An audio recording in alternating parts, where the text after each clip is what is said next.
स्वागत है आपका हमारे YouTube channel Ajay Pandey lectures में। आज हम लोग क्लास 10th का साइंस शुरू कर रहे हैं। आज हम लोग क्लास 10th का साइंस शुरू कर रहे हैं। क्लास 10th के साइंस का जो पहला चैप्टर है, पहला लेसन है, वो है, उसका नाम है रासायनिक अभिक्रियाएं एवं समीकरण। क्लास 10th के साइंस का जो पहला चैप्टर है उसका नाम है रासायनिक अभिक्रियाएं एवं समीकरण। तो आइए वीडियो को शुरू करते हैं। और वीडियो शुरू करने से पहले यदि आप हमारे चैनल पर नए हैं तो आप चैनल को सब्सक्राइब कीजिए और बेल आइकन को दबाइए ताकि हमारे आने वाले जो है वीडियो आपके पास तुरंत पहुंचे। और इसको शेयर कीजिए ताकि आपके जो है सहयोगी जो मित्र हैं उनके पास भी शेयर कीजिए ताकि उनको भी पढ़ाई में सुविधा हो। तो आइए शुरू करते हैं। हम लोग का पहला चैप्टर है रासायनिक अभिक्रियाएं एवं समीकरण। तो रासायनिक अभिक्रिया और उसके समीकरण को समझने से पहले हमें कुछ दैनिक चीज़ों को समझना होगा। जैसे दैनिक चीज़ें का मतलब कि जो हमारे डेली लाइफ में रोज़ाना के प्रतिदिन जो घटित होता है, बहुत सारी घटनाएं हैं कि हम सवेरे से और शाम तक जो है बहुत सारी घटनाओं को जो है घटते हुए देखते हैं। जैसे कुछ घटनाएं हम बता रहे हैं, जैसे कि बर्फ़ है, तो बर्फ़ को अगर आप जो है धूप में रख देते हैं तो धीरे धीरे क्या होता है, पिघल जाता है। मतलब कि बर्फ़ जो ठोस अवस्था में था वो अब किस अवस्था में हो जाता है, पिघलकर द्रव अवस्था में हो जाता है। ऐसा आप लोगों ने देखा होगा। या कभी कभी ऐसा होता है कि दूध रखा गया होता है तो दूध क्या होता है, फट जाता है। तो जब फट जाता है तो वो थक्का थक्का जो है जम जाता है। तो ऐसे जो है बहुत सारे परिवर्तन आप लोगों ने देखा होगा। तो हम परिवर्तन टॉपिक पर ही बात करने वाले हैं कि परिवर्तन होता क्या है। तो परिवर्तन का मतलब क्या हो गया? परिवर्तन का मतलब होता है बदलाव। और बदलाव जो है किस प्रकार से होता है, तो बदलाव दो तरीके से होता है। मतलब कि परिवर्तन जो होता है वो दो प्रकार का होता है। जैसे मान लीजिए कि ये मार्कर है और ये मार्कर जो है अचानक बीच में से क्या होता है, टूट जाता है। तो हम कहते हैं कि इसका आकार क्या हो गया, परिवर्तित हो गया, मतलब इसमें परिवर्तन हो गया। दूध जो है, दूध क्या था वो अगर फट जाता है तो हम कहते हैं कि वो क्या हो गया, परिवर्तित हो गया। दूध से अगर दही जम जाता है तो हम कहते हैं कि उसमें क्या हो गया, परिवर्तन हो गया। अगर जल से जो है बर्फ़ जमता है तो हम कहते हैं कि जल में क्या हो गया, परिवर्तन हो गया। तो ये जो परिवर्तन होता है, ये परिवर्तन दो प्रकार का होता है। जो परिवर्तन होता है वो कितने प्रकार का होता है, दो प्रकार का होता है। पहला होता है भौतिक परिवर्तन और दूसरा होता है रासायनिक परिवर्तन। परिवर्तन कितने प्रकार का होता है, दो प्रकार का होता है, भौतिक परिवर्तन और रासायनिक परिवर्तन। तो भौतिक परिवर्तन हम किसे कहते हैं? भौतिक परिवर्तन का मतलब कि जैसे हम आपके पास दो उदाहरण रख रहे हैं। जैसे दो उदाहरण रख रहे हैं, एक है बर्फ का जमना और एक है दूध का फटना। एक है बर्फ़ का जमना और एक है दूध का फटना। जैसे मान लीजिए कि हमने क्या किया कि थोड़ा सा जल लिया और जल को जो क्या किया कि एक बर्तन में रख के फ्रीज में रख दिया गया और जो है उसका तापमान धीरे धीरे क्या हो जाएगा, घटने लगेगा। लास्ट में क्या हो जाएगा, जल बर्फ़ में परिवर्तित हो जाएगा। एक वो हो गया। और दूसरी तरफ हमने क्या किया कि दूध में जो है थोड़ा सा नींबू या नमक डाल दिया तो दूध क्या हो जाएगा, फट जाएगा। तो दोनों में परिवर्तन हो गया। जो जल है वो बर्फ़ बन गया और दूध क्या हो गया, फट गया। अब पुनः यदि हम बर्फ़ को चाहें कि जल में परिवर्तित हो जाए तो क्या वो हो सकता है? बर्फ़ जल में पुनः परिवर्तित हो सकता है? तो बिल्कुल हो सकता है। लेकिन क्या फटा हुआ दूध फिर अपने पहले जैसे अवस्था में आ सकता है? तो नहीं आ सकता है। तो यहाँ पर परिवर्तन हम कितने तरह से देख लिए, दो तरह से। एक तो परिवर्तन था कि परिवर्तित हुआ और फिर अपने पूर्व अवस्था में वापस लौट आया। और जो दूसरा परिवर्तन था दूध का फटने वाला, तो दूध फट गया तो फिर से पुनः वो दूध जो है अपने पूर्व अवस्था में लौट नहीं सकता है, तो हम कहेंगे कि जो बर्फ़ का जमना है वो भौतिक परिवर्तन है और जो दूध का फटना है वो क्या है, रासायनिक परिवर्तन है। मतलब कि अगर परिभाषा अगर हम दें तो वह परिवर्तन जिसमें पदार्थ के भौतिक गुण बदलते हैं, रासायनिक गुण नहीं बदलते हैं। भौतिक गुण का मतलब कि जो जल था, तो हमारा जो जल था, जल से क्या बन गया, बर्फ़ बन गया। तो जल का भी फार्मूला जो अणु सूत्र होता है वो H2O होता है, बर्फ़ का भी अणु सूत्र क्या होता है, H2O होता है। या मान लीजिए कि बर्फ़ था, बर्फ़ को आपने क्या किया, गर्म किया तो वो जल में परिवर्तित हुआ, तो बर्फ़ का फार्मूला भी H2O, जल का फार्मूला भी H2O। जल को और गर्म कर दिया गया तो वाष्प बन गया, और वाष्प बन गया तो वहाँ पे क्या हो गया, परिवर्तन हुआ। लेकिन वाष्प का फार्मूला भी क्या होता है, H2O होता है। तो यहाँ पर क्या बदल रहा है, अवस्था बदल रहा है, लेकिन क्या इसका अणु सूत्र बदल रहा है, नहीं बदल रहा है। जल का रासायनिक गुण नहीं बदल रहा है, जल का क्या बदल रहा है, भौतिक गुण बदल रहा है। तो हम इसको कहें कि कौन सा परिवर्तन है, भौतिक परिवर्तन है। लेकिन अगर रासायनिक परिवर्तन की बात करें तो रासायनिक परिवर्तन वह परिवर्तन होता है जिसमें पदार्थ का भौतिक गुण भी बदल जाता है और रासायनिक गुण भी बदल जाता है, तो उसको हम कहते हैं कि वो रासायनिक परिवर्तन हुआ। रासायनिक परिवर्तन में रिटर्न होने की प्रक्रिया नहीं होती है, लेकिन भौतिक परिवर्तन में रिटर्न होने की प्रोसेस प्रक्रिया हो जाती है। जैसे बर्फ़ को जो है जल में कन्वर्ट कर लिया गया, जल को जो है वाष्प में कन्वर्ट कर लिया गया, तो ठीक उसी प्रकार वाष्प को जल में कन्वर्ट कर लेंगे, जल को जो है बर्फ़ में भी कन्वर्ट कर सकते हैं। लेकिन अगर दूध फट गया तो फटे हुए दूध को फिर पहले जैसा नहीं बनाया जा सकता, तो उसको हम कहें कि वो रासायनिक परिवर्तन है, क्योंकि उसका पूरा रासायनिक गुण ही बदल गया। जैसे एक और उदाहरण हम बता रहे हैं, लोहे में जो है जंग लगना। लोहे में अगर जंग लगता है तो क्या फिर जंग से जो है पुनः पहले जैसा लोहा बनाया जा सकता है, नहीं बनाया जा सकता है। तो वहाँ पर कौन सा परिवर्तन हुआ, रासायनिक परिवर्तन हुआ। जैसे मान लीजिए एक लकड़ी है, एक लकड़ी को आपने जो है 2 टुकड़ों में क्या काट दिया, तो क्या लकड़ी का गुण बदल गया, नहीं बदला। तो लकड़ी जैसे पहले था वैसे ही है, बस उसका आकार बदल गया है, तो वो भौतिक परिवर्तन हुआ। तो जहाँ पर केवल भौतिक गुण बदलता है, उसका रासायनिक गुण नहीं बदलता है, तो उसको हम कहते हैं कि भौतिक परिवर्तन हो रहा है। और जहाँ पर भौतिक गुण के साथ साथ उसका रासायनिक गुण भी बदल जाता है, तो उसको हम क्या कहते हैं, रासायनिक परिवर्तन हुआ। और एक सबसे कॉमन चीज़ है कि भौतिक गुण में जो परिवर्तन होता है तो उसको पुनः हम रिटर्न कर सकते हैं, अपने पूर्व अवस्था में वापस ले आ सकते हैं। लेकिन रासायनिक परिवर्तन में हम जो है परिवर्तन होने के बाद उसको पहले वाले पूर्व अवस्था में वापस नहीं ले आ सकते हैं, तो उसको हम कह देंगे कि वो रासायनिक परिवर्तन हुआ। अब जो रासायनिक परिवर्तन होता है वो किसके कारण होता है, तो वो होता है रासायनिक अभिक्रिया के कारण। रासायनिक परिवर्तन, जैसे दूध फट जाता है, तो दूध क्यों फटता है, दूध डायरेक्टली आप रखेंगे तो फटेगा नहीं, उसमें हमको नींबू डालना पड़ता है या नमक डालना पड़ता है तो फटेगा। तो एक दूध पहले था और आपने नमक डाल दिया, तो 2 पदार्थ न मिल रहे हैं आपस में, अब दोनों अभिक्रिया करेंगे तो दूध क्या हो जाएगा, फट जाएगा। अब जंग लगने की ही बात करें तो क्या लोहा जो है अकेले जंग पकड़ लेगा, नहीं पकड़ेगा। जब लोहे पर जो है हल्का पानी पड़ेगा या नमी पड़ेगा, हवा में रख देंगे तो उसमें नमी जब पड़ेगा, ओस पड़ेगा या कहीं से भी पानी पड़ जाए, तो जब हवा और नमी के साथ वो मिलेगा लोहा, तब तो जंग बनेगा। अगर लोहा जो है हवा और नमी के साथ नहीं मिलता है तो उसमें जंग नहीं पकड़ सकता है।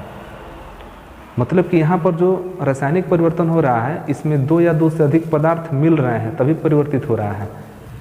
तो रासायनिक परिवर्तन में कम से कम कितने पदार्थ मिलते हैं, 2 या 2 से अधिक पदार्थ मिलते हैं तभी तो परिवर्तन होगा। तो जो रासायनिक परिवर्तन होता है वो किसके कारण होता है, रासायनिक अभिक्रिया के कारण। अब समझते हैं कि रासायनिक अभिक्रिया क्या है।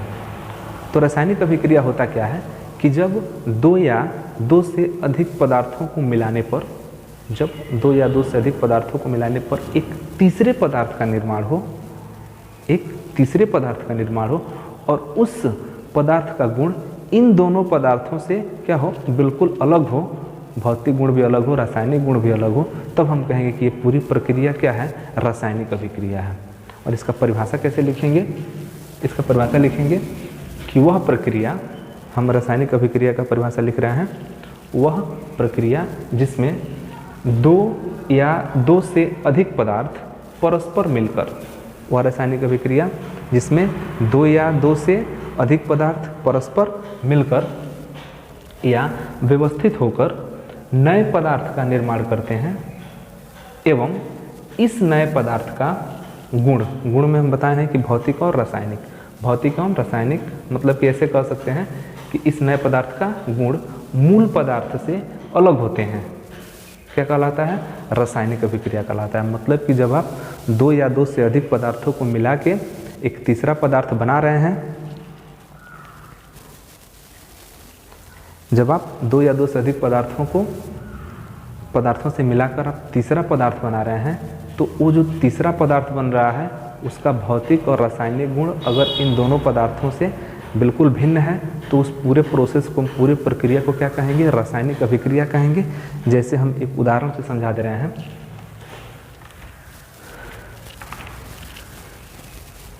एक बार पुनः इसका परिभाषा देख लीजिए कि वह प्रक्रिया जिसमें दो या दो से अधिक पदार्थ परस्पर मिलकर या व्यवस्थित होकर नए पदार्थ का निर्माण करते हैं एवं इस नए पदार्थ का गुण उन मूल पदार्थों से क्या होता है? भिन्न होता है, अलग होता है। तो उसको हम कहेंगे, पूरी प्रक्रिया को क्या कहेंगे? रासायनिक अभिक्रिया कहेंगे। जैसे आप लोग जानते हो कि नाइट्रोजन, तो नाइट्रोजन के दो परमाणु मिलकर एक अणु का निर्माण करते हैं, तो ये हो गया N2 नाइट्रोजन। और नाइट्रोजन में जब आप हाइड्रोजन मिला देंगे, जब आप नाइट्रोजन में हाइड्रोजन मिलाते हैं, मतलब यहाँ पर दो पदार्थ मिला रहे हैं, एक नाइट्रोजन है और एक हाइड्रोजन है, और किस अनुपात में मिला रहे हैं? 1:3 में। मतलब आप यह मान के चलिए कि 1 लीटर नाइट्रोजन और 3 litre hydrogen, 1 litre nitrogen 3 litre hydrogen जब हम मिलाएंगे तो यहाँ पर बनेगा अमोनिया। 2 अणु बनता है, मतलब लीटर में समझे तो 2 लीटर। मतलब कि आप 1 litre hydrogen, 1 litre nitrogen 3 litre hydrogen, तो 2 लीटर क्या बनेगा? अमोनिया बनेगा। लीटर जो है बहुत सामान्य उदाहरण बता रहे हैं, वैसे 1:3 के अनुपात में होता है। तो यहाँ पर रासायनिक अभिक्रिया हुआ। और रासायनिक अभिक्रिया हुआ कैसे? दो या दो से अधिक पदार्थ, तो दो पदार्थ हैं और आपस में परस्पर क्या हो रहे हैं? आपस में परस्पर व्यवस्थित होकर मिलकर एक नए पदार्थ का निर्माण कर रहे हैं। नया पदार्थ क्या है? अमोनिया है। अमोनिया कहाँ उपयोग होता है? जब बर्फ़ जहाँ पर बनाया जाता है, बर्फ़ वाली मिनी फैक्ट्री में जो है अमोनिया का प्रयोग किया जाता है। अमोनिया की सहायता से अमोनिया को भी बर्फ़ बनाने में प्रयोग किया जाता है। तो नाइट्रोजन और हाइड्रोजन को जब मिलाएंगे नाइट्रोजन और हाइड्रोजन को जब मिलाएंगे तो क्या बनेगा? अमोनिया बनेगा। मतलब कि यहाँ पर दो पदार्थ आपस में मिलकर एक तीसरे पदार्थ का निर्माण कर रहा है, तो इसको हम क्या कहेंगे कि ये रासायनिक अभिक्रिया हो रहा है। और इसकी विशेषता यह है कि अमोनिया का जो गुण है, अमोनिया का गुण, भौतिक गुण कहिए या रासायनिक गुण कहिए, जो भी गुण कहिए, अमोनिया का गुण ना तो अब नाइट्रोजन से मिलेगा और ना ही हाइड्रोजन से मिलेगा। इसका गुण अलग है, इसका गुण अलग है, और इन दोनों से मिलाकर जो तीसरा पदार्थ बना है यह अमोनिया, इसका गुण इन दोनों से भी क्या होगा? अलग होगा। तो ये हमारा क्या हुआ? रासायनिक अभिक्रिया। अब रासायनिक अभिक्रिया में चूंकि इन्हीं दोनों से मिलकर ये बन रहा है, तो इनको हम कहते हैं कि ये अभिकारक हैं। इनको क्या कह देंगे? अभिकारक। और ये क्या हो गया? उत्पाद। ये हुआ अभिकारक और ये हो गया उत्पाद। अब एक चीज़ है कि रासायनिक अभिक्रिया को हम लोग रासायनिक समीकरण के द्वारा प्रदर्शित करते हैं। रासायनिक अभिक्रिया को रासायनिक समीकरण के द्वारा प्रदर्शित करते हैं। रासायनिक समीकरण क्या होता है कि तत्वों के प्रतीकों एवं अणु सूत्रों को आपस में मिलाकर जो है हम किसी रासायनिक अभिक्रिया को प्रदर्शित करते हैं। जैसे हम अमोनिया बना रहे हैं, तो अमोनिया किससे बनेगा? अमोनिया बनता है नाइट्रोजन से और हाइड्रोजन से। तो हम यहाँ पर लिख दिए नाइट्रोजन और हाइड्रोजन, और दोनों को मिला दिए मतलब क्या कर दिए? जोड़ दिए। तो नाइट्रोजन प्लस हाइड्रोजन दोनों को मिला दिए, क्या बन गया? अमोनिया। तीर बनाकर मतलब कि एक रासायनिक अभिक्रिया हुआ और क्या प्राप्त हो गया? अमोनिया। तो इस अपनी पूरी बात को, मतलब कि अमोनिया को नाइट्रोजन को हाइड्रोजन से मिलाकर हमने क्या बना दिया? अमोनिया बना दिया। तो इस पूरी बात को हम किसके द्वारा प्रदर्शित कर रहे हैं? हम इसके द्वारा प्रदर्शित कर रहे हैं। ये क्या है? एन क्या है? नाइट्रोजन। नाइट्रोजन का प्रतीक है H क्या है, हाइड्रोजन का प्रतीक है। तो हम प्रतीकों के द्वारा अपनी बातों को रख रहे हैं, रासायनिक अभिक्रिया को प्रदर्शित कर रहे हैं, तो इसको हम कहेंगे कि ये क्या है, रासायनिक समीकरण है।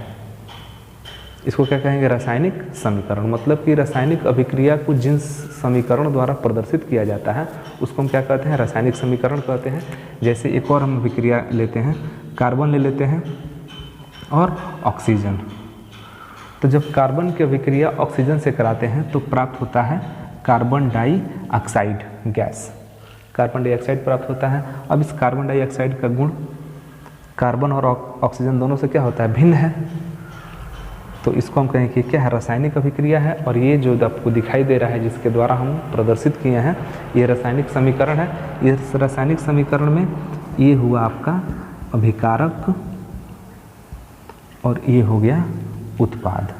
यहाँ पर दो चीज़ मिलकर एक नए दो पदार्थ मिलकर एक नए पदार्थ का निर्माण कर रहा है, तो ये हो गया आपका रासायनिक अभिक्रिया। और चूँकि इसी से हम प्रदर्शित कर रहे हैं तो ये हमारा क्या होगा, रासायनिक समीकरण।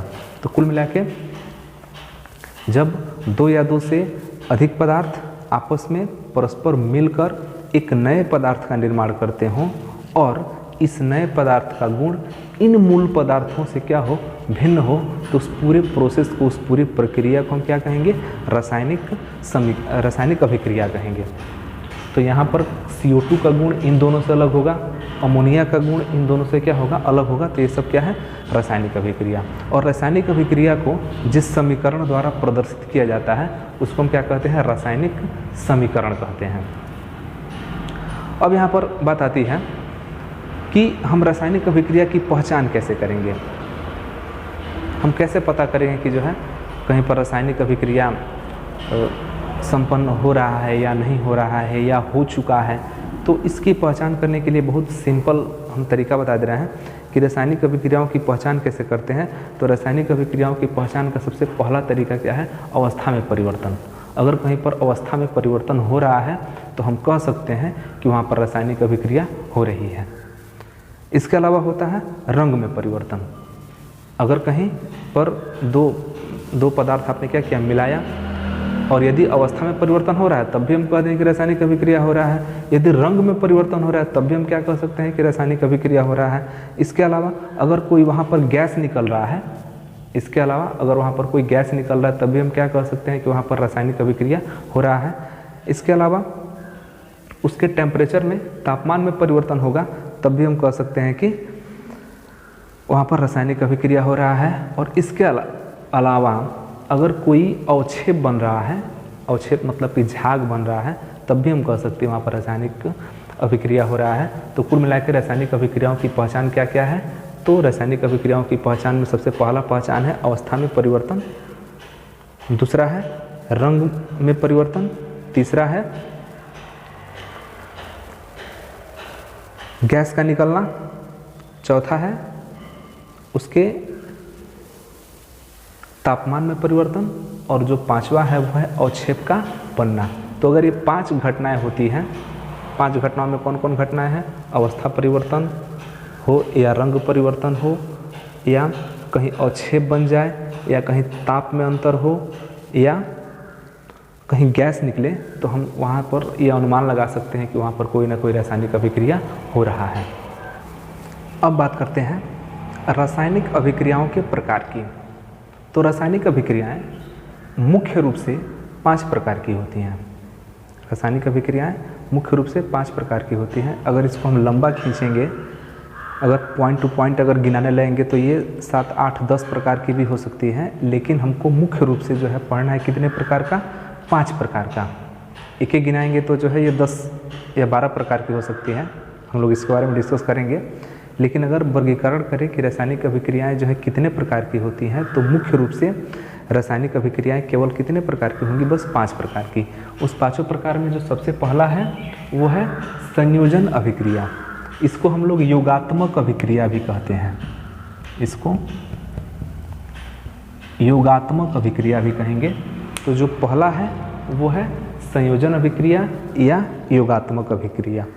दूसरा है वियोजन या अपघटन अभिक्रिया। संयोजन मतलब क्या होता है, जुड़ना होता है। वियोजन माने क्या होता है, अलग अलग होना होता है, टूटना होता है। तो ये संयोजन अभिक्रिया हो गया, यह वियोजन अभिक्रिया हो गया। तीसरा है विस्थापन या प्रतिस्थापन अभिक्रिया, विस्थापन या प्रतिस्थापन अभिक्रिया। चौथा है ऊष्माक्षेपी तथा ऊष्माशोषी अभिक्रिया। ऊष्माक्षेपी तथा ऊष्माशोषी अभिक्रिया दोनों अलग अलग अभिक्रियाएं हैं। ऊष्माक्षेपी अभिक्रिया अलग है, ऊष्माशोषी अभिक्रिया अलग है। अभी हम कह रहे थे कि अगर एक एक पॉइंट गिनाएंगे तो ये जो है 8 या 10 प्रकार का हो सकता है, लेकिन दोनों एक ही जैसा होता है, थोड़ा सा अंतर होता है, इसीलिए दोनों को हम क्या किए हैं, एक में रख लिए हैं कि ऊष्माक्षेपी तथा ऊष्माशोषी अभिक्रिया। उसके बाद से लास्ट है ऑक्सीकरण तथा अपचयन अभिक्रिया। इसको भी हम 2 जगह पढ़ेंगे, ऑक्सीकरण अभिक्रिया अलग पढ़ेंगे, अपचयन अभिक्रिया अलग पढ़ेंगे, और एक बार तब पढ़ेंगे जब दोनों एक ही साथ होगा, ऑक्सीकरण भी होगा और अपचयन भी होगा, तो उसको हम बोलते हैं रिडॉक्स अभिक्रिया। तो ऐसे आप जनरली 6 प्रकार का भी कह सकते हैं, उसको हम बोलते हैं रिडॉक्स, रिडॉक्स अभिक्रिया। तो अभिक्रिया कितने प्रकार का हो गया, संयोजन अभिक्रिया हो गया जिसको हम योगात्मक अभिक्रिया भी कहते हैं, वियोजन अभिक्रिया या अपघटन अभिक्रिया, विस्थापन अभिक्रिया या प्रतिस्थापन अभिक्रिया, ऊष्माशोषी तथा ऊष्माक्षेपी अभिक्रिया, ऑक्सीकरण तथा अपचयन अभिक्रिया और रेडॉक्स अभिक्रिया। ये रेडॉक्स अभिक्रिया इसी 5वें में का ही है, अलग अलग अभिक्रियाएं दोनों होती हैं। ऑक्सीकरण अभिक्रिया अलग होता है, अपचयन अभिक्रिया अलग होता है। यदि दोनों अभिक्रियाएं एक साथ हो जाए, मतलब कि ऑक्सीकरण भी हो और अपचयन भी हो, तो वहाँ पर हम लोग कहेंगे कि कौन सी अभिक्रिया हो रही है, रेडॉक्स अभिक्रिया हो रही है। तो मुख्य रूप से 5 हुआ, संयोजन अभिक्रिया, वियोजन अभिक्रिया, उसके बाद से तीसरा है प्रतिस्थापन अभिक्रिया, ऊष्माक्षेपी तथा ऊष्माशोषी अभिक्रिया, और 5वां ऑक्सीकरण तथा अपचयन अभिक्रिया। तो इसमें जो सबसे पहला टॉपिक हमारा बनेगा, हाँ एक चीज़ यहाँ पर देख लीजिए कि वियोजन अभिक्रिया भी आगे चल के 3 प्रकार का हो जाता है। जो वियोजन अभिक्रिया है वो 3 प्रकार का हो जाता है, उसमें वियोजन, प्रकाश वियोजन और विद्युत वियोजन। तो हम पूरा डिटेल्स हम पढ़ने वाले हैं। इस लेसन में हमको केवल यही पढ़ना है कि रासायनिक अभिक्रियाएं हैं क्या या कितने प्रकार का होता है। पूरे इस लेसन में हम लोग रासायनिक अभिक्रिया के बारे में ही बात करेंगे, और अगर हम लोग इस पूरे को डिस्कस कर लेते हैं तो पूरा लेसन समझ लीजिए कि ख़त्म हो जाएगा। मतलब इस पूरे लेसन में इन सभी अभिक्रियाओं के बारे में ही डिस्कस करना है। तो सबसे पहला हम लोग का टॉपिक क्या बनेगा, संयोजन अभिक्रिया। तो हम बाकी को मिटा दे रहे हैं, आप इसका स्क्रीनशॉट ले सकते हैं नोट्स बनाने के लिए।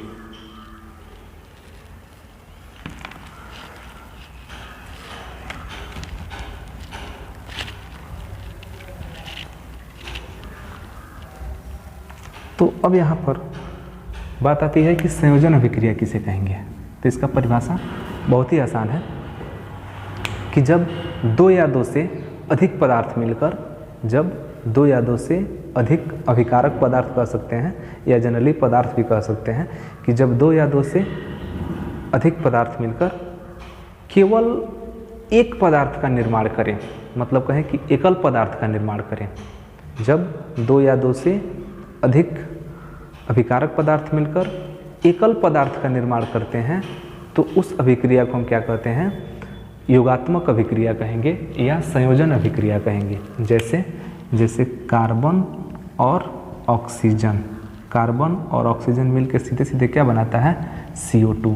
तो यहाँ पर 2 पदार्थ हैं और मिलकर एक ही पदार्थ का निर्माण कर रहा है, आगे कुछ नहीं मिल रहा है, सिर्फ एक ही पदार्थ का निर्माण हो रहा है, किसको हम कहेंगे कि ये संयोजन अभिक्रिया है। या ऐसे आप सीधे सीधे समझ लीजिए कि दोनों सीधे ऐड होकर क्या बना लिया, एक ही पदार्थ बना लिया, तो इसको हम क्या कह देंगे, ये संयोजन अभिक्रिया है। इसके अलावा 2 पदार्थ नाइट्रोजन और हाइड्रोजन, ये भी मिलकर क्या बनाता है, सिर्फ एक ही पदार्थ बनाता है। यहाँ पर तीसरा कोई पदार्थ नहीं बनता है या दूसरा कोई पदार्थ नहीं बनता है, एकल पदार्थ बन रहा है, तो इसको हम क्या कह देंगे, इसको कह देंगे कि ये संयोजन अभिक्रिया है। इसके अलावा एक और उदाहरण हम लोग ले लेते हैं, जैसे हम लोग ले लेते हैं NH3